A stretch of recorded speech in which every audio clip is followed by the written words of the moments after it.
नमस्कार. आज आपल्यासोबत आहेत अजय भागवत, रेणू इलेक्ट्रॉनिक्सचे CMD, चेअरमन मॅनेजिंग डायरेक्टर किंवा फाउंडर म्हणूयात आपण. आपलं अजयजी MCCI मेंबर्स लॉन्चमध्ये स्वागत आहे. मी अजयला बऱ्याच वर्षापासून ओळखतो कारण ते MCCI मध्ये खूप ऍक्टिव्ह आहेत आणि पुणे इकोसिस्टममध्येच खूप ऍक्टिव्ह आहेत. तर आपण सुरुवात करूयात माझ्या नेहमीच्या प्रश्नापासून की रेणू इलेक्ट्रॉनिक्स नेमकं काय करतं आणि त्याची स्थापना कधी झाली, आपण इथनं सुरुवात करूयात. सो रेणू इलेक्ट्रॉनिक्स जसं नावात इलेक्ट्रॉनिक्स आहे तसं इलेक्ट्रॉनिक्सची कंपनी आहे. त्याच्यामध्ये आम्ही स्वतःचे प्रॉडक्ट्स बनवतो, मॅन्युफॅक्चरिंग करतो आणि we are a complete electronics company. म्हणजे सगळं product definition all the way to sales and support सगळं आम्ही स्वतः करतो. तर त्याच्यात आम्ही आत्ता मल्टिपल बिझनेस युनिट्स आमचे आहेत. त्याच्यामध्ये सगळ्यात मोठं जे बिझनेस युनिट आहे फॅक्टरी ऑटोमेशनचं, ज्याच्यामध्ये आम्ही इंडस्ट्रीला लागणारे जे प्रॉडक्ट्स आहेत ते बनवतो. कंट्रोलर्स आहेत, HMIs आहेत, IOs आहेत, कम्युनिकेशन गेटवेज वगैरे वगैरे. आणि प्लस आता आम्ही ऑटोमोटिव्ह, बिल्डिंग टेक्नॉलॉजी आणि आमचं एक मेडिकल इलेक्ट्रॉनिक्समध्ये पण एक डिव्हिजन आहे. आणि आम्ही मॅन्युफॅक्चरिंगमध्ये पण आता बऱ्यापैकी आमचा फोकस आहे. सो दिस इज व्हॉट मी आपल्या फॅक्टरीला सुद्धा 1-2 वेळा व्हिजिट केलेली आहे. त्यामुळं मला माहिती आहे की तिथं किती चांगल्या प्रकारचं किंवा काय काम चालू आहे ते. मला एक सांगाल, साधारणतः एक रेंज म्हणून पाहिली तर काय टर्नओव्हर आहे सध्या रेल्वे इलेक्ट्रॉनिक्स? गेल्या वर्षी आम्ही जवळपास एक 230च्या आसपास केला. यंदा 240-250 पर्यंत जाऊ असं वाटतं यावर्षी. छान. आपण सहसा ज्या मुलाखती घेतलेल्या आहेत या सदरामध्ये त्या 1 कोटी किंवा 3 कोटी कदाचित सर्वात कमी असेल ते 250 कोटी अशी एक रेंज राहिलेली आहे. आणि सुरुवात शून्यातनं केलेली जी लघुमध्यम उद्योजक आहेत त्यांची कहाणी, त्यांची स्टोरी आपण सर्वांना सांगतो, जेणेकरून त्यांनाही त्यातनं काहीतरी बोध घेता यावेत, त्यांनाही त्यातनं काहीतरी स्फुरण मिळावं, हीच यातली इच्छा आहे. मला एक सांगाल, सुरुवात कुठल्या साली झाली कंपनी? मी कंपनी इन्कॉर्पोरेशन 1991 मध्ये झालं. त्याच्या आधी 1-2 वर्ष जेव्हा मी अमेरिकेतनं परत आलो तेव्हा 1-2 वर्ष मी स्वतःचं प्रॉडक्ट डेव्हलपमेंट करायच्या मागे लागलो होतो. त्यामुळे पण कंपनी इन्कॉर्पोरेशन 1991 मध्ये झालं आणि तेव्हापासून मागे जाऊयात आणि त्यानंतर मग 1991च्या पुढे जाता येईल. तुमचं शिक्षण कुठं झालं? मी IIT पवईमध्ये BTech केलं. आणि त्याच्या अगोदर मी तसं वाढलोय महाराष्ट्रामध्ये वेगवेगळ्या ठिकाणी. म्हणजे तसं नाशिक, अमरावती, डोंबिवली, मग नंतर मुंबईला पार्ले टिळक, मग नंतर IIT पवई आणि मग अमेरिकेला गेलो मास्टर्स करायला. आणि मास्टर्स केल्यानंतर मी ताबडतोब परत आलो बिझनेस सुरू करण्यासाठी. मला सुरुवातीपासून वाटलं होतं का की IIT मुंबईमध्ये शिकताना, IIT पवईमध्ये शिकताना किंवा US मध्ये शिकताना की बिझनेस करायचंय असं? तसं खरं सांगायचं तर म्हणजे घरची परिस्थिती अशी होती की माझे वडील इलेक्ट्रिसिटी बोर्डात काम करायचे आणि सरकारी नोकरी होती. आणि माझ्या मते ते खूप चांगले इंजिनियर होते, खूप चांगले एम्प्लॉई होते. परंतु ते मला नेहमी म्हणायचे की कोणाकडे नोकरी केल्याचा जो एक त्याच्यामध्ये जे एक त्रास असतो की स्वतःला आपल्याला म्हणजे एका विशिष्ट चाकोरीतनं जावं लागतं. आपण जरी चांगलं असतो तरी त्याच्याप्रमाणे आपल्याला करता येत नाही. ते मला नेहमी म्हणायचे की स्वतःचं काहीतरी कर, ज्याच्यामध्ये तुला स्वतःची तुझी बुद्धी जी आहे किंवा तुला जे जमतं त्याला वाव मिळण्यासाठी तुला दुसऱ्यावरती डिपेंडंट राहायची गरज पडणार नाही, असं त्यांनी असं लहानपणापासूनच ऐकत आलो आहे मी. त्यामुळे खरं सांगायचं तर व्यवसायात पडावं असं तेव्हापासूनच वाटायचं. त्याचा अर्थ काय ह्याची काही कल्पना नव्हती. परंतु एंटरप्रेन्योरशिप जसं एक रक्तात असतं म्हणू आपण, तसं आमच्याकडे घरी म्हणजे अख्ख्या घराण्यामध्ये असा विचार करणार मी पहिलाच आहे. त्यामुळे असंही म्हणता येत नाही की रक्तामध्ये व्यवसाय करणं आहे, असंही नाही आहे. परंतु काही ना काहीतरी कारणामुळे IITत असतानासुद्धा मी बऱ्याचशा एक्स्ट्रा करिक्युलर ॲक्टिव्हिटीजमध्ये खूप बरेच काय केलं.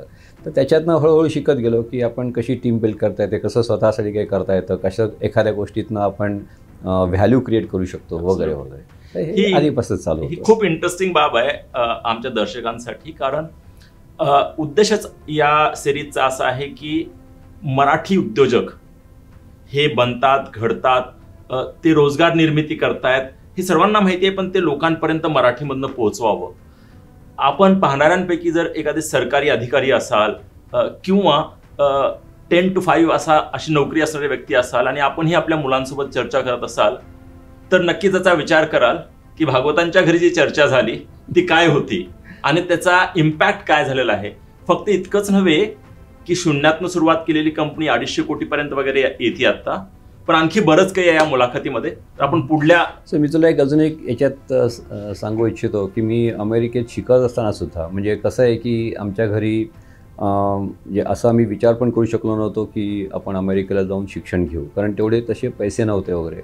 पण मला एक स्कॉलरशिप मिळाली होती IITत असताना. तर मी सहज वडिलांना विचारलं की या पैशाचं काय करायचं. तर वडील म्हणाले की ते स्वतःच्या शिक्षणामध्ये ते गुंतवायचे. याचं कारण असं की आपण बुद्धिजीवी लोक आहोत.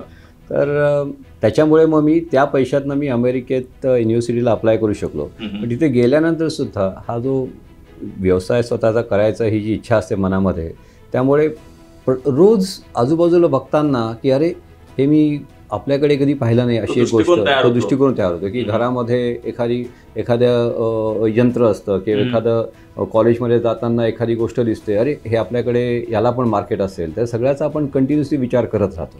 आणि इंटर्नशिप करताना पण ह्याचाच विचार करत राहिलो की अरे आपण ही गोष्ट वापरतो इथे, पण कधी मी भारतात तर पाहिली नाही, ही आपण तयार करू शकतो. किंवा इथे सुद्धा मला एखादी गोष्ट तयार करता आली अमेरिकेत असतं, म्हणजे मला मी एखादी गोष्ट अशी अवेलेबल असते तर मी वापरली असती.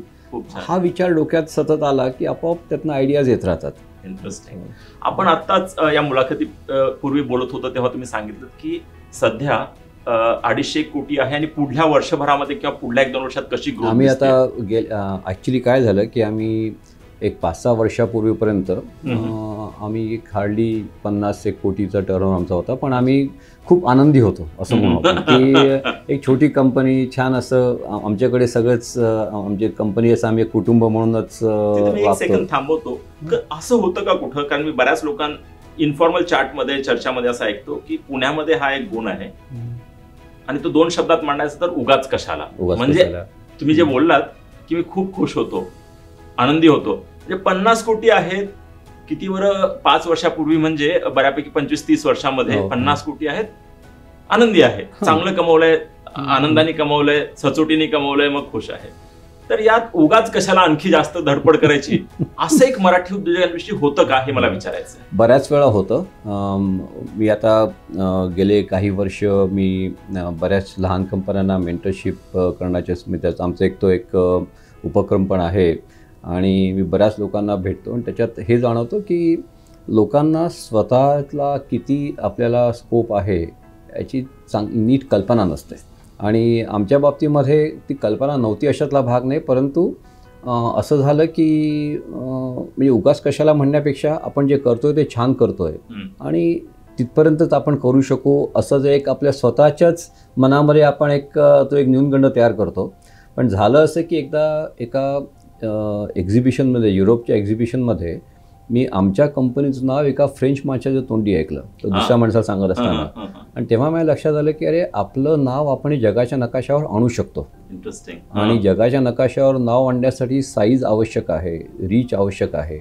आणि मग आम्ही ठरवलं की आता वाढवायचं आणि त्याप्रमाणे मग आम्ही काम करायला सुरुवात केली. आणि आता गेल्या 5 वर्षात आम्ही चांगल्यापैकी ग्रोथ केली आणि असे अजून 50 पासनं मागच्या 5-6 वर्षामध्ये 5 पट म्हणजे 250 कोटीपर्यंत येते. आणि पुढले 2-1 वर्ष कसे दिसतात? आम्ही माझ्या मते एक 500 कोटीपर्यंत 2026 पर्यंत जायला हरकत नाही आणि 2000 कोटीपर्यंत आमचं प्लान आहे की 2028 पर्यंत 2000 कोटीपर्यंत कंपनी न्यावी अशी इच्छा आहे. त्याप्रमाणे आपण प्रयत्न करत राहू. Amazing, amazing. ही खूप इन्स्पायरिंग स्टोरी आहे. म्हणजे शून्यातनं सुरुवात करायची आणि त्यानंतर 50-1 कोटीपर्यंतचा प्रवास एक टप्पा, 50 ते 250 हा दुसरा टप्पा, आता 250 ते 500 आणि त्यानंतर 500 ते 2000. हे व्हिजन पण लागते किंवा हे स्वतःला सांगायला पण लागतं की मी इतकं मोठं करू शकतो. ते करण्याच्या अगोदर बऱ्याच वेळा तेंडुलकरांचा इंटरव्ह्यू आपण ऐकतो, सचिनचा इंटरव्ह्यू ऐकतो, तेव्हा ते नेहमी सांगतात की बॉलर सोडण्याच्या अगोदर समजायला लागलं की बॉल कसा येतोय. राईट. काहीतरी हे व्हिजन लागतं स्वतःला, एक 2-4 पावलं पुढे पाहण्यासाठी की आपल्याला काय करायचं नेमकं. त्याचा नक्कीच फायदा होतो. ही सुरुवात करताना काय अडचण आली किंवा सुरुवात करताना काय वाटलं की इतर वर्गमित्र IIT मुंबई सारख्या ठिकाणी किंवा US मध्ये MS केल्यानंतर सहज आहे, साहजिक आहे की चांगल्या भल्या मोठ्या पगाराच्या नोकरीत करतायत. आयुष्यमान पहिले 5-6 वर्ष किंवा पहिले काही वर्ष हे खूप वेगळं वाटतं. त्यावेळी खूप मॅटर करतं आयुष्यमान की हे सगळं शिकलो त्याच्यासाठी की मला काहीतरी अशी फारच म्हणजे इन्फॉर्मल लँग्वेजमध्ये सांगितलं मला अशी ऐश करायची आहे किंवा मला असं आराम करायचा आहे, मला चिल करायचंय, ते सोडून मी कुठेतरी हे करतोय. शंका वाटते का की करावं का म्हणून? जर 91 to 95, 99 हा एरा जर तुम्ही पाहिला तर काय होतं त्यावेळी? तर खरं सांगायचं तर तुझं म्हणणं अगदी बरोबर आहे की माझ्या बरोबरचे सगळे मित्र चांगल्या पगाराच्या नोकरीवरती, आणि तसं आयुष्य सुखी असणं हा जो एक प्रकार असतो तर ते अमेरिकेत किंवा युरोपमध्ये वरती लोक नेहमी सांगायचे की आम्ही हे केलं, काल आम्ही सुट्टीवरती इथे गेलो होतो आणि मी आपलं इथे चला एक प्रॉडक्ट करतोय, रात्री 2 वाजता त्याच्यावरती काम करतोय वगैरे. पण मला त्याचं कधी वाईट वाटलं नाही, कारण शेवटी काय की माझ्या मते सुख हे रिलेटिव्ह असतं. म्हणजे आपण कशाला चांगलं मानतो, कशाला चांगलं नाही मानत. आणि कळत न कळत कदाचित मी त्या काळी, मग याच्यात मला काही कल्पना नव्हती की मी असा विचार करतोय, पण मी कदाचित बॅलन्स शीटचा विचार त्या काळी केला प्रॉफिट अँड लॉसचा विचार करण्यापेक्षा, आणि व्हॅल्यू क्रिएट करणं. म्हणजे त्या काळामध्ये आपण जे वेळेचं आणि पैशाची इन्व्हेस्टमेंट म्हणू आणि त्याची आज व्हॅल्यू जी तयार होते, आज जर का कम्पेअर केली की त्यांनी फक्त वर्षाला एवढ्या डॉलर्सचा पगार घेतला आणि त्यांची आज नेटवर्थ पाहिली आणि आम्ही इन्व्हेस्ट केली त्याची नेटवर्थ पाहिली, तर आज फरक जाणवतो. आणि गेल्याच वर्षी आमच्या एका रियुनियनमध्ये असं कोणतरी हे सांगितलं, तेव्हा मला एकदम जाणवलं होतं की आपण तसा नकळत तसा विचार केला. आणि आजसुद्धा बिझनेसमध्ये तसंच असतं की आपण प्रॉफिट अँड लॉस बघायच्याऐवजी जर का बॅलन्स शीट बघायची सवय ठेवली, रिटर्न ऑन कॅपिटल एम्प्लॉईड बघायची सवय ठेवली, तर बऱ्यापैकी दृष्टिकोन बदलू शकतो आपला.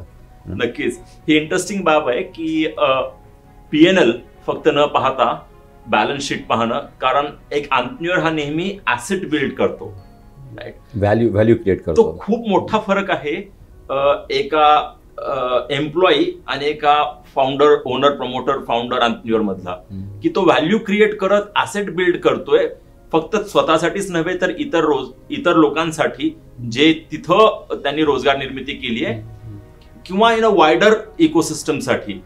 तर हे खूप महत्वाचं आहे समजून घेणं सुद्धा. पण आपण पुढे निघूयात की 50 कोटीच्या टप्प्यापर्यंत. तर 50 कोटीच्या टप्प्याला आल्यानंतर असं नेमकं काय घडलं? तुम्ही सांगितलं की बाहेर गेल्यानंतर एका एक्झिबिशन मध्ये तुम्हाला असं ऐकायला मिळालं की आपलं नाव तिथंही आहे. हा तर ट्रिगर नक्कीच होता, पण आणखी काय घडलं की मागच्या 5 वर्षामध्ये ही प्रचंड मोठी जी ग्रोथ झाली आहे त्याच्या मागे काय काय कारण आहेत असं वाटतं? बरेच गोष्टी घडल्या. कारण एक तर काय होतं की कंपनीची मॅच्युरिटी पण एक तयार होते, आणि तसे मी बाकी बऱ्याच कंपन्यांमध्ये इन्व्हॉल्ड आहे. मी बाकी बऱ्याचशा कंपन्यांमध्ये त्यांच्या संचालक मंडळावरती आहे, आणि त्यांच्याकडे पण बरंच शिकायला मिळतं की एक व्हिजन आपण जर का एक मोठी ठेवली तर कसा फरक पडू शकतो. पण माझ्या मते नुसतं व्हिजन ठेवणं हे महत्त्वाचं नाही. म्हणजे तेवढं ते तर आहेच महत्त्वाचं, पण इट्स नॉट सफिशियंट.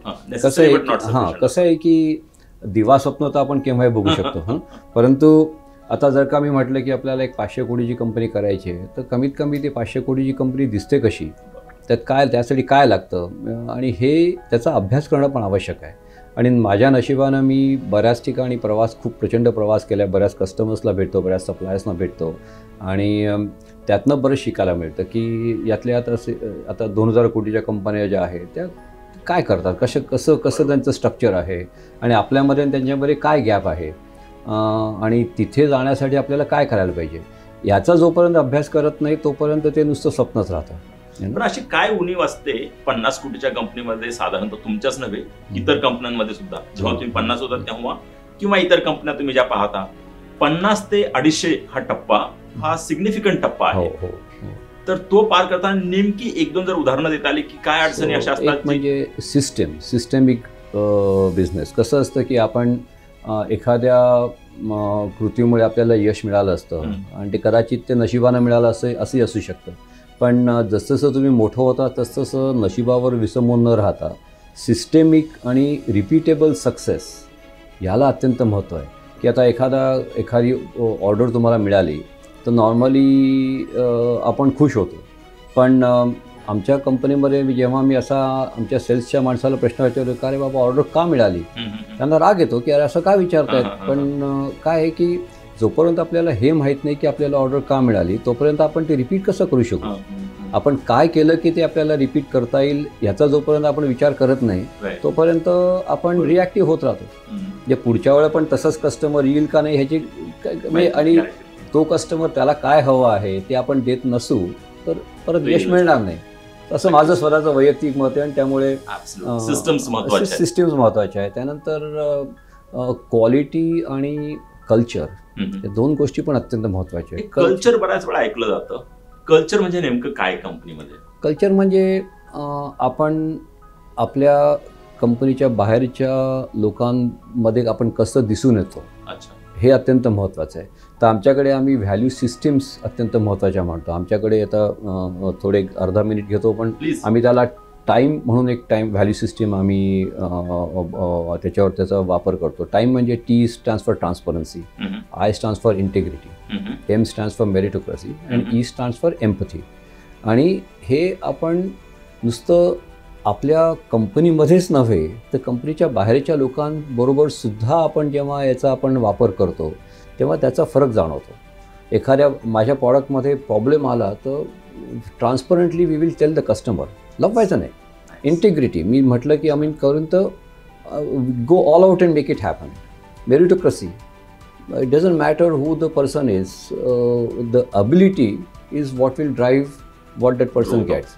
आणि एम्पथी शिवाय तर कसं काय आपण आयुष्यात पुढे सरकू शकतच नाही.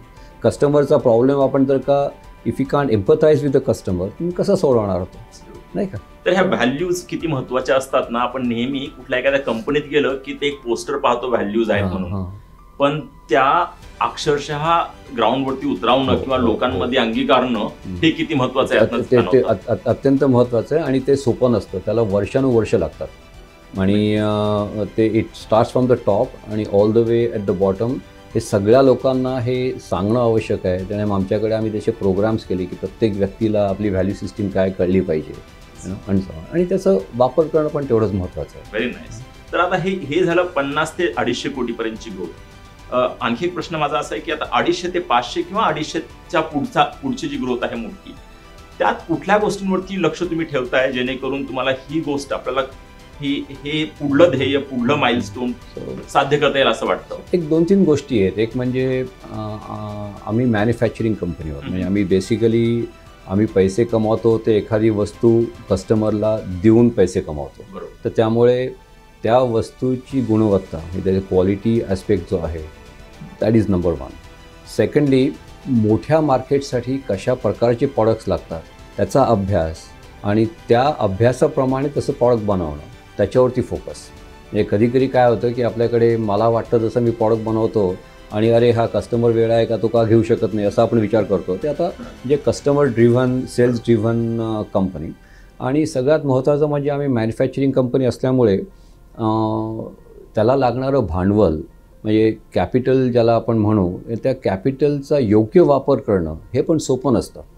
आपल्याला तशी सवय नसते, माहिती नसतं आणि त्यामुळे correct deployment of capital is very important.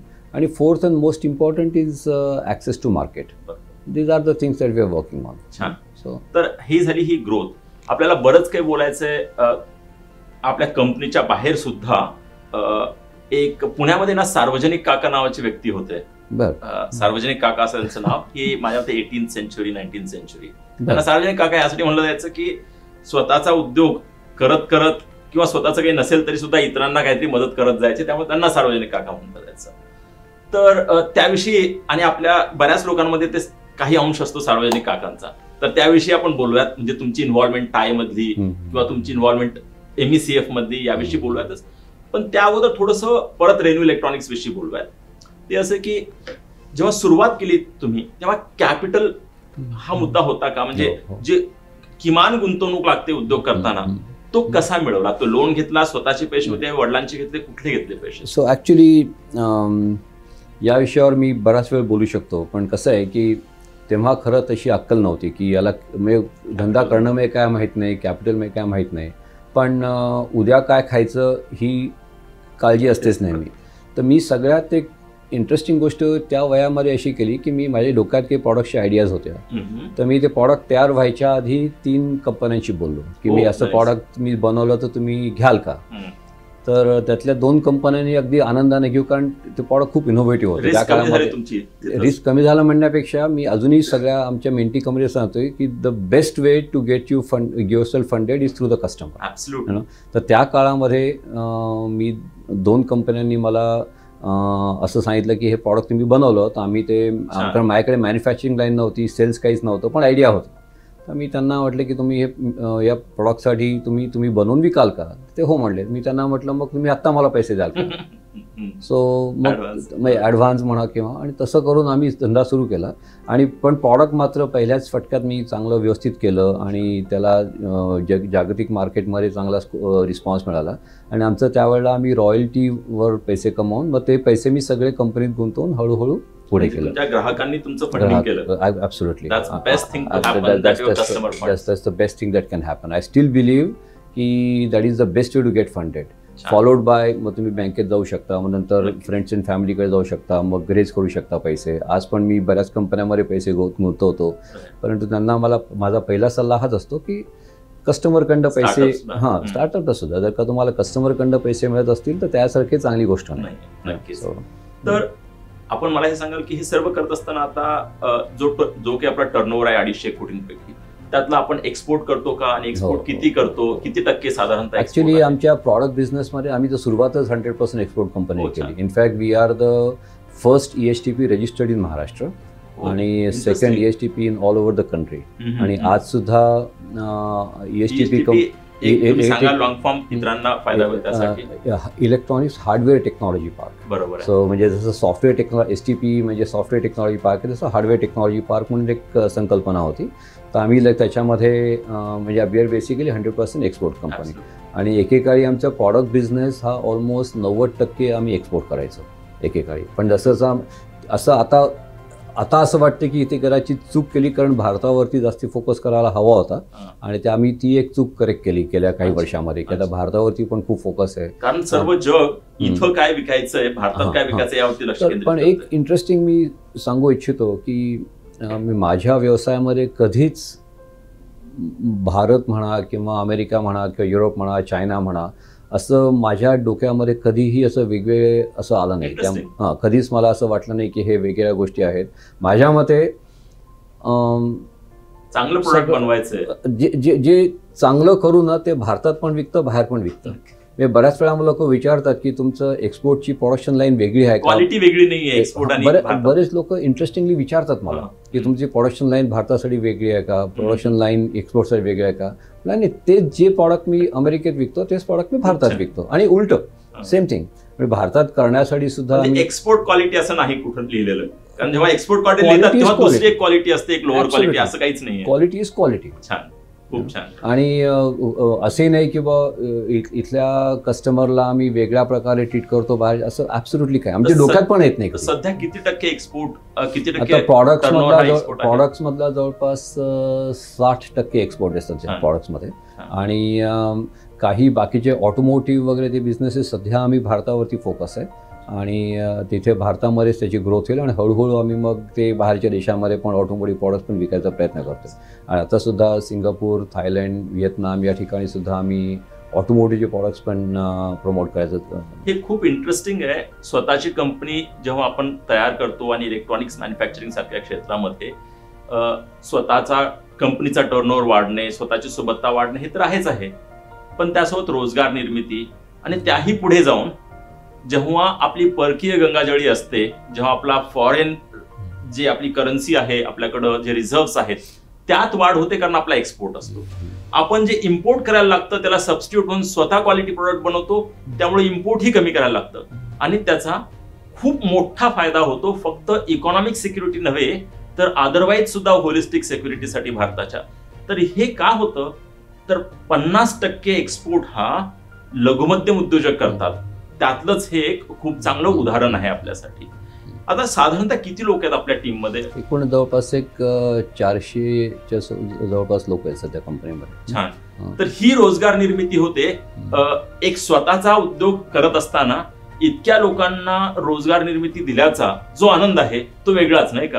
अगदी, त्याची शंकाच नाही. आणि त्याच्यामुळे ते खरं एक ज्याला आपण चांगल्या प्रकारचं प्रेशर पण असतं की आपण एखादी गोष्ट करतो ती आता नुसती म्हणजे लहानपणी रिस्क घेणं ती एक वेगळ्या प्रकार असतो. आज असा विचार करावा लागतो की आपल्यावरती 400 कुटुंब अवलंबून आहेत आणि त्यामुळे ती जिम्मेदारी वेगळी असते आणि ते जाणवतं, बऱ्यापैकी जाणवतं. आणि अर्थात आपण जेव्हा स्वतःच्या मताशी ठाम असतो की आपल्याला अशी एक गोष्ट म्हणजे आपल्याला माहिती असते की ही गोष्ट चांगली आहे, माझ्यासाठीच नाही सगळ्यांसाठी सुद्धा, ती गोष्ट मग करायला अजून जास्त आणि लोकांचा पण त्याचा सहभाग असतो. आम्ही सुद्धा आमच्या कंपनीत सुद्धा बऱ्याच आमच्या सिनियर लोकांना सगळ्या स्ट्रॅटेजिक डिसिजन्समध्ये ते सगळे एकत्र मिळूनच डिसिजन घेतो आणि त्याचा एक चांगला फायदा पण होतो. मला हे सांगाल, मी उद्योजकांना एक प्रश्न विचारत असतो नेहमी की त्यांना वेळेवरती मोठ्या कंपन्यांकडून पैसे मिळतात का? कारण काही लघुमध्यम उद्योजकांसाठी हा खूप मोठा प्रॉब्लेम आहे की मोठ्या कंपन्या वेळेवरती पैसे देत नाहीत. हा प्रॉब्लेम आहे का, आणि असेल तर तुम्ही कसं डील करता त्यासोबत? हा प्रॉब्लेम म्हणजे प्रॉब्लेम सगळ्यांनाच असतो, हा म्हणजे लहान मोठ्या सगळ्या कंपन्यांना असतो. सुरुवातीला जास्ती आला, एकतर आम्हाला जेव्हा आम्ही एक्सपोर्ट करतो तेव्हा हा प्रॉब्लेम जास्ती येत नाही, कारण जनरली इनव्हॉइसिंग केल्यानंतर पैसे येणं ते रिलेटिव्हली आम्हाला कमी प्रॉब्लेम आला. सुरुवातीला भारतामध्ये थोडाफार प्रॉब्लेम आला, कारण असं लक्षात आलं की आमच्या पण सिस्टीम्स तशा एवढ्या रोबस्ट नव्हत्या की त्यासाठी लागणाऱ्या फॉलोअप करणं किंवा डॉक्युमेंटेशन व्यवस्थित करणं वगैरे वगैरे. आणि आता जसं जसं ब्रँड तयार होतो तसं तसं हे प्रॉब्लेम्स कमी होतात. आणि म्हणजे कसं असतं की तुम्ही जर का कस्टमरसाठी चांगली व्हॅल्यू ॲड करत असाल तर कस्टमरला सुद्धा पैसे द्यायला नॉर्मली अडचण येत नाही.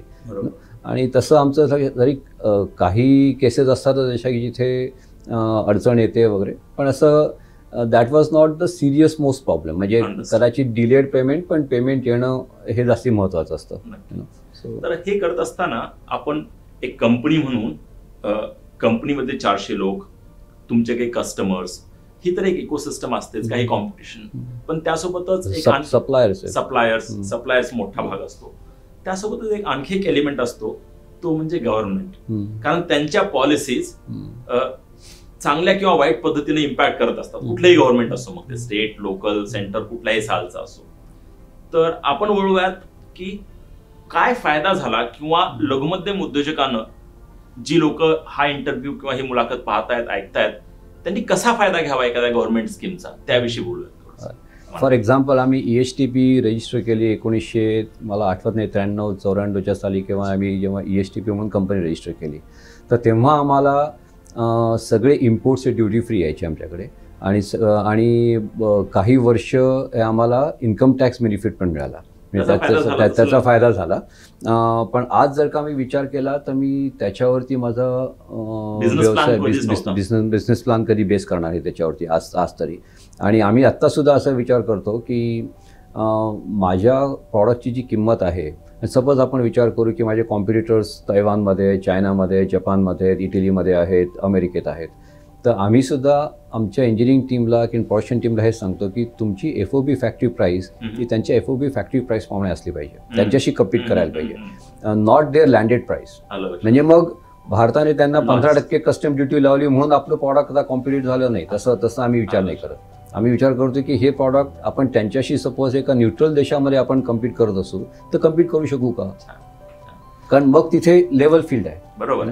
So we always believe in that. आता भारत सरकारने काही चांगल्या सोयी स्कीम्स आणल्या, त्याचा डेफिनेटली फायदा करून घेण्यात काहीच गैर नाही. आता आम्ही एक्सपान्शनसाठी अजून एक बरेचशे कोटी रुपयांचं नवीन एक्सपान्शन करतोय, नवीन लाईन्स टाकतोय, पर्सनल लाईन्स वगैरे. तर जसं जमेल तसं बेनिफिट घेऊ आम्ही, परंतु that has never been the starting point for any plan, असं मला लक्षात. तर हे महत्वाचं की एखादी स्कीम असेल तर त्याचा नक्की फायदा घ्या तुम्ही, मात्र स्कीमवरती अवलंबून जर बिझनेस प्लॅन असेल तर ते नक्कीच नो आहे. कारण उद्या सरकारचं धोरण बदलू शकतं, मग काय कराल तुम्ही. बरोबर. पण गव्हर्नमेंटमध्ये काम करणारा एखादा पॉलिसी मेकर ही मुलाखत पाहत असेल तर असं गव्हर्नमेंटने नेमकं काय करावं?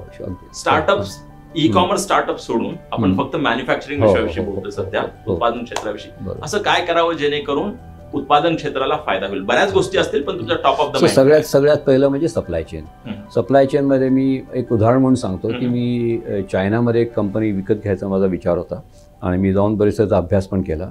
आणि नंतर माझ्या लक्षात आलं की आपली मॅन्युफॅक्चरिंग कॉस्ट ही चायनापेक्षा कमी आहे, पण तरीसुद्धा आपले प्रॉडक्ट्स कॉम्पिटिटिव्ह का नसतात. तर एक मोठी गोष्ट लक्षात आलेली आहे म्हणजे कॉस्ट ऑफ लॉजिस्टिक्स. की चायनामध्ये एखादी गोष्ट आपण FOB प्राईस बघितली तर लँडेड प्राईस हार्डली 0.5% 0.5% त्याच्या जास्ती होते. आपल्याकडे एकेकाळी जेव्हा ऑक्ट्रा असायचे ते 60% होते. बरोबर. तर तिथे 60% हा मोठा खड्डा तिथेच पडायचा. आजसुद्धा हा खर्च खूप जास्ती आहे. आपल्याकडे टायमिंग जे आहे की म्हणजे एखादी गोष्ट मला सप्लाय चेनमध्ये मी कुठनं म्हणजे कंपोनंट्स आम्ही कुठनंही घेऊ शकतो, पण ते आपल्या कंपनीमध्ये येईपर्यंत जो खर्च होतो तो बऱ्याच प्रमाणात वाढलेला असतो. जर का सरकारची काही इच्छा असेल म्हणजे मॅन्युफॅक्चरिंग क्षेत्रात काही करायची, तर सगळ्यात पहिला त्यांनी मुद्दा याचा विचार करायला पाहिजे की लॉजिस्टिक कॉस्ट आपण कशा कमी करू शकतो. कस्टम्समध्ये 2 दिवस लागतात ते का लागतात, कस्टम्समध्ये कधी कधी 7 दिवस 15 दिवस लागतात ते का लागतात. लॉजिस्टिकमध्ये आपल्याकडे शिपयार्ड म्हणजे नावाशेवा बंदरामध्ये मला किंवा एअरपोर्टला डिले असतात ते का होतात, याच्यावरती आपण विचार करायला पाहिजे की कसं आपण सप्लाय चेन सोपी करू. नंबर 1. अजून एक गोष्ट आहे ते म्हणजे capital. Yes, where government can make a difference is availability of capital, not necessarily subsidise capital. I am just taking the availability of capital.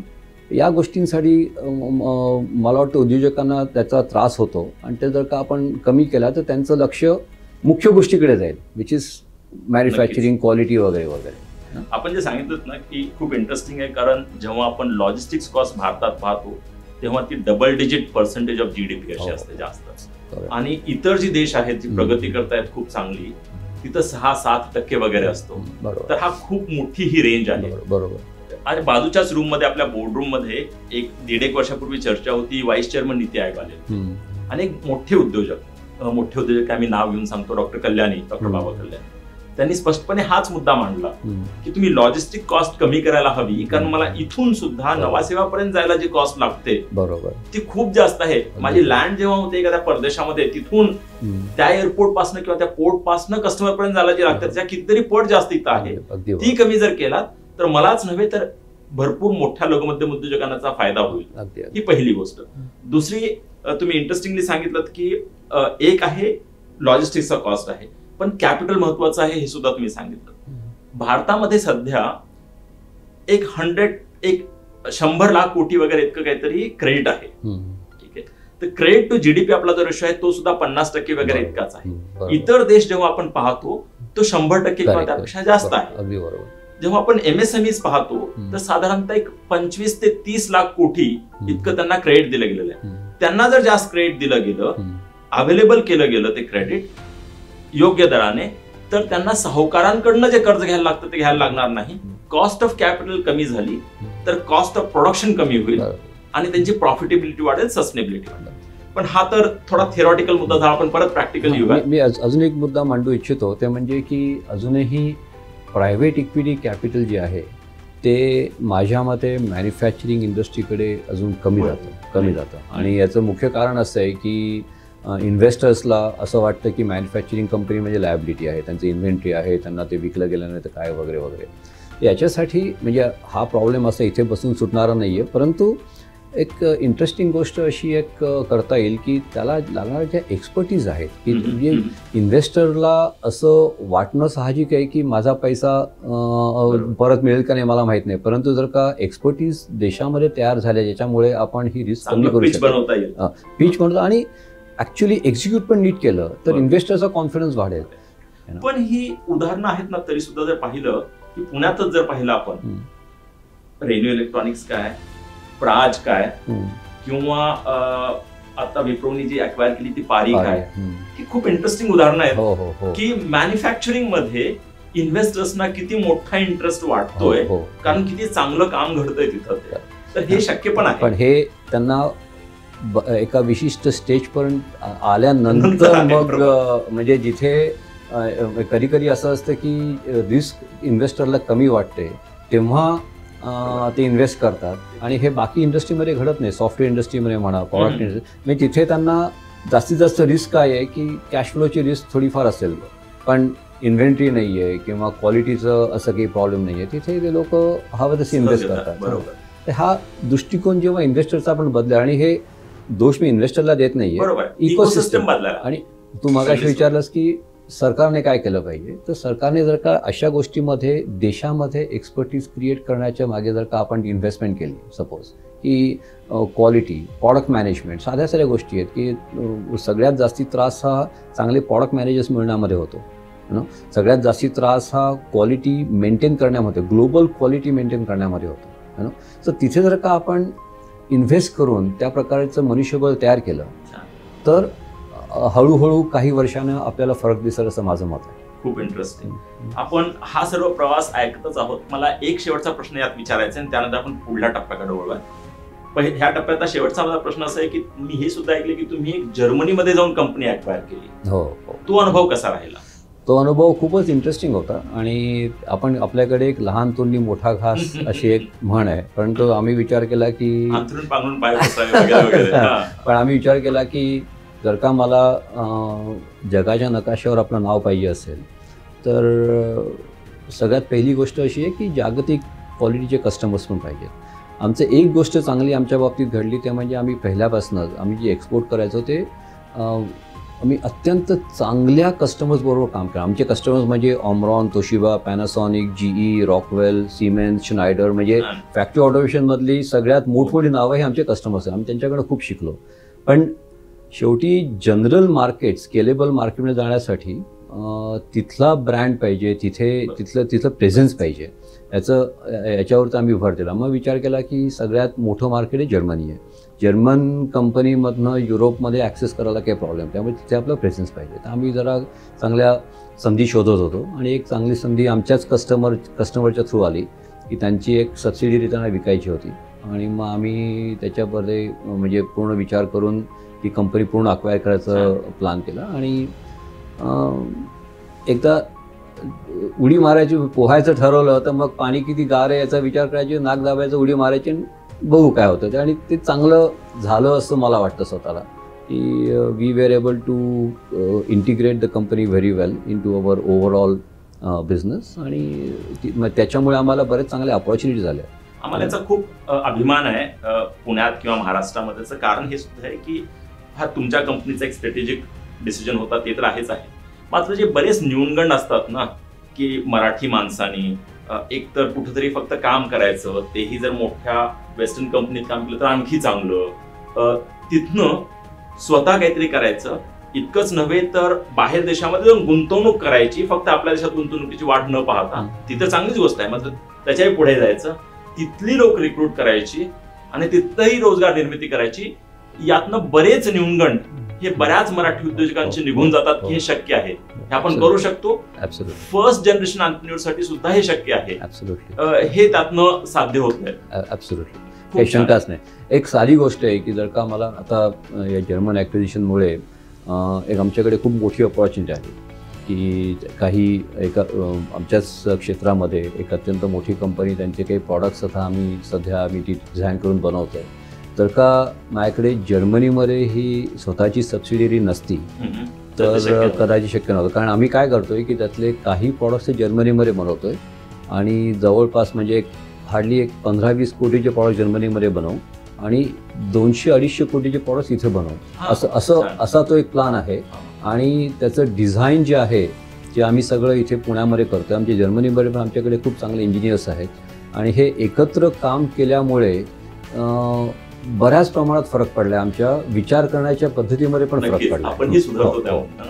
असे मी मागाशी तुला म्हटलं मी की आमचं मोठा प्लॅन आहे पुढे, हे कसं शक्य आहे.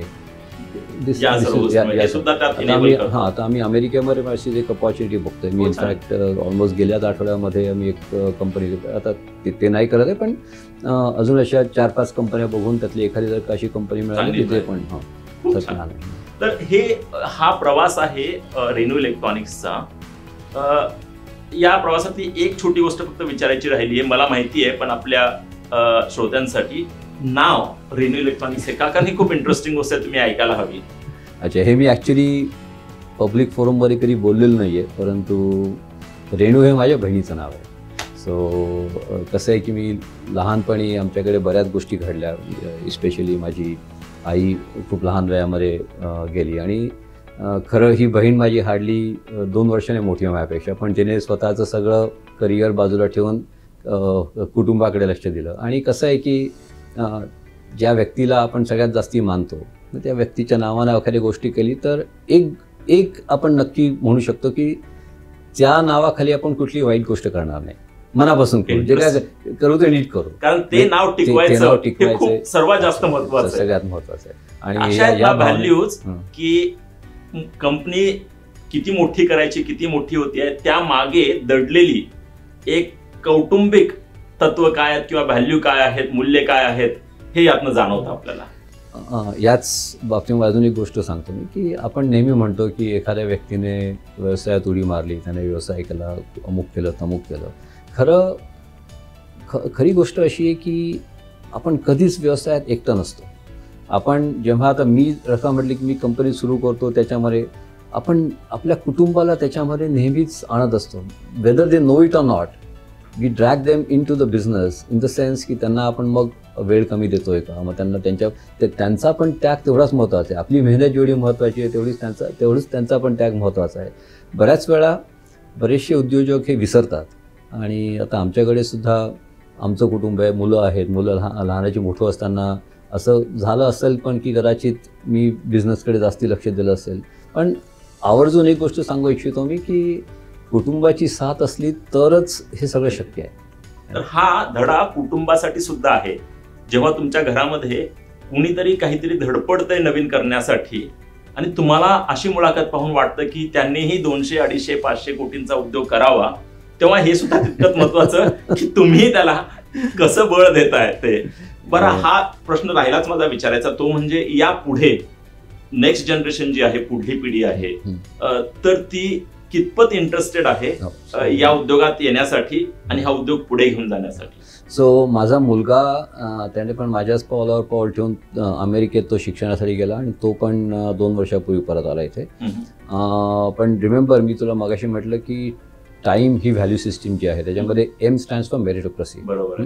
सो तो माझा मुलगा आहे म्हणून त्याला लगेच काही संधी मिळाली असं, he still had to go through a proper process. आणि तो पहिले ऑटोमोटिव्ह बिझनेस युनिटमध्ये त्याचं इन्व्हॉल्वमेंट झाली. आणि माझं स्वतःचं मत असं आहे की फॅमिली बिझनेसेसमध्ये ओनरशिप आणि मॅनेजमेंट या 2 गोष्टी वेगवेगळ्या आहेत. तर तो ओनरशिप तो इनहेरिट करेल, पण मॅनेजमेंट इनहेरिट करण्यासाठी त्याला शिकायला पाहिजे, त्याला तसा अनुभव घ्यायला पाहिजे. आणि त्याने आता तुम्हाला सांगायला खूप आनंद होतोय की गेल्या 2 वर्षामध्ये त्याने प्रचंड मेहनत करून बऱ्याच गोष्टी शिकून घेतल्या आणि आज तो आमचं ऑटोमोटिव्ह बिझनेस आणि बिल्डिंग टेक्नॉलॉजी युनिटचा तो इंचार्ज आहे. आणि हळूहळू तो व्यवसाय वाढवेल याच्यात काही मला शंका नाही आहे. आणि मुलगी सध्या माझी अमेरिकेत आहे, पण ती बायोमेडिकल इंजिनिअरिंगमध्ये ती आता मास्टर्स करते. आणि त्याच्यात सुद्धा आमचा एक व्यवसाय, आणि तिला पण जर का इच्छा असेल तर ती पण हा व्यवसाय पुढे नेऊ शकते. पण आमची अशी अपेक्षा कोणाकडनं अशी नाही की त्यांनी हा धंदा पुढे न्यावा, कारण शेवटी business has to stand on its own. आणि like I said, ownership can always be inherited, पण लिस्टेड. हां, आणि त्यामुळे मला हे म्हणायला पण खूप आनंद वाटतो की आमच्याकडे टीम पण अशी आहे की जी बऱ्यापैकी केपेबल आहे, प्रोफेशनल मॅनेजमेंट टीम आहे, ते पुढे घेऊन जातील ते. आणि अभिजित माझ्या मुलाचं त्याची leadership we are looking forward to it, and I am sure he'll do very well. कारण आता तो बऱ्यापैकी तयार झाला, त्याला माहिती आहे की काय करायला पाहिजे, मेहनत कशी करायला पाहिजे. मी मला स्वतःला फरक जाणवला. मी अभिजितशी 2 वर्षापूर्वी काय इंटरॅक्ट केलं होतं आणि मागच्या 2-4 आठवड्यापूर्वी काय इंटरॅक्ट केलं होतं. खूप इंटरेस्टिंग. आपण ना पुढल्या टप्प्याकडे वळूयात. सहसा इथं माझी मुलाखत संपते, पण या मुलाखतीमध्ये आणखी 1-2 पैलू आहेत ते आपण उलगडायला हवेत. ते म्हणजे असं की हे सर्व करत असताना मला माहिती असलेला अजय म्हणजे मराठा चेंबरमध्ये असलेली इन्व्हॉल्वमेंट किंवा इलेक्ट्रॉनिक क्लस्टर जे नवीन निर्माण होत आहे ती सुरुवात ही तुमच्या कमिटीपासून झालेली आहे, किंवा टायमध्ये असलेलं इन्व्हॉल्वमेंट, आणि आता leadership position tie Pune head. तर या सर्वाविषयी मी प्रश्न विचारणार नाहीये, मला फक्त हे समजून घ्यायचं आहे ब्रॉडली. एकच प्रश्न विचारेन मी, तर मला तिन्ही गोष्टींविषयी समजून घ्यायचं आहे. हा इंटरेस्ट निर्माण होणं की स्वतःचा उद्योग वाढवत असताना काहीतरी समाजासाठी करणं, आणि ते करत असताना इतर उद्योजक निर्माण होतील किंवा इतर उद्योजकांचं सुद्धा business, ease of doing business थोडंसं चांगलं होईल याकडे लक्ष असणं, यात काय भूमिका आहे किंवा त्यातनं काय मिळतं किंवा काय वाटतं किंवा असा सार्वजनिक काका काही लोकांमध्ये का असतो, हा प्रश्न आहे. कसं आहे माहिती आहे का की मी जर का आमच्याच व्यवसायाचा विचार केला आणि मी तुला मगाशी म्हटलं तसं की आम्हाला असं वाटलं पण नाही की आम्ही 2000 कोटीची कंपनी करावी किंवा करू शकतो किंवा ते केल्याचे फायदे काय तोटे काय आहेत हे सांगायला कोणी त्या काळी नव्हतं. मी जेव्हा इलेक्ट्रॉनिक्समध्ये इथे सुरुवात केली तेव्हा आमच्यासारखे मी पहिल्या दिवसापासूनच मी म्हटलं की ग्लोबल प्रॉडक्ट्स बनवायच्या मागे लागलो, त्यामुळे स्टँडर्ड्स पण आम्ही ग्लोबल फॉलो केले सगळे. पण ते स्टँडर्ड्स बाकी कोणी असं नव्हतंच की जे तशा प्रकारचे स्टँडर्ड्स फॉलो करायचे. मग शिकायचं कसं, स्वतःहून शिकायचं. आणि त्या ज्या खास खळगा आम्ही खाल्ल्यात त्या मला चांगल्या आठवतात. आणि असं वाटतं की जर का त्या काळी काय असतं किंवा त्या काळीमध्ये असे एखादी संस्था असते की ज्यांच्याकडनं त्यांच्या थ्रू आपल्याला असं कधी वेगळा आपल्या विचारसरणीला एक वेगळा शेप मिळाला असतं तर कदाचित आज आपण वेगळ्या ठिकाणी असतो. तर हा विचार जेव्हा मनात येतो तेव्हा असं वाटतं की बरं ठीक आहे, जे झालं ते झालं. कमीत कमी आपण जे शिकलो ते लोकांसाठी कामाला येईल का? आपण ज्या खास खळगा खाल्ल्या दॅट विल बी स्टुपिड ना. म्हणजे मग काय कमावलं आपण की मी चूक केली आणि मग मी बाकी 100 लोक ती चुका करतायत आणि त्याचा ते कधी कधी काही लोकांना त्याचा आनंद वाटतो की बघा कसं त्यांना पण तो त्रास झाला. पण त्यापेक्षा असा विचार केला आपण की ठीक आहे, आपण त्यांना आधीपासून सांगूया की अरे बाबा हे असं नका करू आणि तुमची कदाचित लायकी ही 2000 कोटी कंपनीची आहे, 25 कोटीची नाही आहे. हे जोपर्यंत त्या उद्योजकाला कळत नाही तोपर्यंत तो पुढे जाणार नाही. आणि आपलं काम ते आहे की त्यांना त्याच्यात येणाऱ्या ज्या अडचणी आहेत ते त्यांना समजून सांगाव्या. शेवटी त्यांचाच व्यवसाय आहे, आपण काय त्यांच्यासाठी तो व्यवसाय रन करणार नाही आहोत, परंतु आपण जे शिकलो त्यांना सांगायला पाहिजे. इलेक्ट्रॉनिक्समध्ये तेच आहे की आम्ही जेव्हा स्वतःसाठी जे त्या काळामध्ये मला आठवतं की एकच लॅब ही मुंबईला होती आणि मला लिटरली रोज मुंबईला जायचं, रात्री परत यायचं, परत सकाळी डेक्कन पिन घेऊन मुंबईला जायचं, टेस्टिंग करायचं. हे स्वतःच्या हाताने मी केलेलं आहे. नंतर असं लक्षात आलं की जर का अशीच फॅसिलिटी की अशाच जर का सोयी सगळ्या लोकांना मिळाल्या तर सगळ्यांचाच फायदा होईल. साध्या साध्या गोष्टी आहेत त्या. म्हणजे कसं आहे की म्हणजे एक मला इंटरेस्टिंग माझ्या वडिलांनी गोष्ट सांगितली होती, म्हणजे विद्या दानेनं वर्धते. त्यामुळे आपल्याला जे माहिती आहे ते दुसऱ्याला सांगितल्यामुळे ती आपली पण विद्या वाढते. असं कधी विचार केला नाही की त्याच्यामुळे आपल्यालाच कॉम्पिटिटर्स तयार होतील, हे सगळ्यात चुकीचा विचार आहे. तर मला असं वाटतं की आपण जे शिकलो ते जर का सगळ्यांना देऊ शकलो आपण कशा का प्रकारे होईना तर त्याचा काही ना काहीतरी फायदा होतोच. आम्ही पण आता मेंटरशिप इतक्या प्रमाणात करतो. मी आता 12 वर्ष आम्ही तो नर्चर प्रोग्राम आम्ही टायमध्ये चालू केला. त्याच्या आधी पण मी टायमध्ये मेंटरशिपचं इन्चार्ज होतो आणि कमीत कमी 800 ते 1000 कंपन्या गेल्या 15-20 वर्षात बघितल्या आम्ही. आणि असं वाटतं की ते जर का त्या कंपन्या मोठ्या झाल्या तर आपल्यालाच त्याचाच फायदा आहे खरं सांगायचं तर. म्हणजे तेच. आणि त्यांना आपण जे एखादी गोष्ट करायला सांगतो ना की अरे बाबा तू टीम चांगली बिल्ड कर, बोर्ड ऑफ ॲडवायझर्स चांगलं तयार कर किंवा प्रॉडक्ट क्वालिटीकडे लक्ष दे, कॅश फ्लोकडे लक्ष दे. आपण जेव्हा त्यांना सांगतो तेव्हा स्वतःबद्दल आपण ते रिफ्लेक्ट करत राहतो. हां त्याला सांगतो पण मी स्वतः करतोय की नाही, म्हणजे इट्स अ व्हॅलिडेशन ऑल्सो. आणि अर्थात त्या फायद्यासाठी आपण मेंटरशिप करतो असं नाही. मेंटरशिप बेसिकली हे त्यांचं भलं व्हावं, त्यांनी कंपनी चांगली बिल्ड करावी. आणि मला स्वतःला पर्सनली असं वाटतं की आपल्या देशाला एंटरप्रेन्योरशिपपासून पर्याय नाही. माझ्या मते आपण कितीही मोठ्या कंपन्यांकडे लक्ष दिलं, त्यांना सगळ्या सोयी दिल्या, शेवटी हा देश मोठा होणार आहे हा लघु आणि मध्यम उद्योजकांकडनं मोठा होणार आहे. आणि जोपर्यंत आपण त्याला चांगल्या संधी देत नाही, त्याच्यावरती त्यांना मेंटरशिप देऊन त्यांना यशस्वी करत नाही, तोपर्यंत आपल्या देशाची प्रगती होणार नाही असं माझं वैयक्तिक मत आहे. ते आता कदाचित त्याच्यावरती डिबेट होऊ शकतो, पण त्यासाठी आपला एक खारीचा वाटा आपण करत राहावं असं माझं म्हणणं आहे. तर ही इंटरेस्टिंग मुलाखत आहे आपली आजची. एक इंजिनिअरिंग करणारा मुलगा इंजिनिअरिंग नंतर हे ठरवतो की त्याला परत भारतात यायचंय आणि भारतामध्ये स्वतःची कंपनी सुरुवात करायची. त्याचं बीज रोवलं जातंय. वडिलांनी जे सांगितलंय की तू करू शकतो, म्हणजे घरात जी वातावरण निर्मिती वडिलांनी करून दिलेली आहे, कुठलीही उद्योगाची पार्श्वभूमी नसताना, त्यातनं भारतात आल्यानंतर स्वतःचा उद्योग करणं, उद्योग करताना कस्टमरकडनं फंड करून घेणं, बिझनेस हे महत्वाचं, बऱ्याच अडचणींना सामोरे जाणं, एका वेळी एक विशिष्ट टर्नओव्हर जी 50-1 कोटीपर्यंत आल्यानंतर आणखी मोठी जंप कशी घेता येईल, म्हणजे अगोदर जे शिकलोय ते महत्वाचंच, पण आता नवीन काहीतरी शिकायला लागेल ही उमेद ठेवणं, हे सर्व करत असताना 401 लोकांसाठी रोजगार निर्मिती करणं, बाहेर एक्सपोर्ट करणं आणि त्यासोबतच बाहेरच्या देशात जाऊन कंपनी विकत घेणं, हे सर्व घरात उद्योगाची पार्श्वभूमी नसलेला युवक करू शकतो, हे महत्वाचं.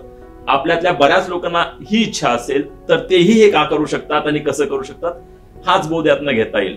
हे सर्व करत असताना उद्योग आपला वाढवत असताना त्याही पुढे जाऊन MCCI ची जी इलेक्ट्रॉनिक्स कमिटी होते त्याचे आपण चेअरमन होतात बरीच वर्ष, त्यातनं नवीन संस्था निर्माण झाली जी की MECF आहे, MCCI इलेक्ट्रॉनिक क्लस्टर फाउंडेशन, ज्यातनं दरवर्षी किमान 300 ते 400 इलेक्ट्रॉनिक मॅन्युफॅक्चरर्स किंवा डिझायनर्स जे आहेत त्यांना फायदा होईल अशी संस्था निर्माण झाली. त्याचं बीज तुम्ही रोवलं, त्याचे तुम्ही चेअरमन होतात, फाउंडिंग चेअरमन होतात त्याचे, त्या बोर्डमध्ये तुम्ही आताही आणखी सहभागी आहात.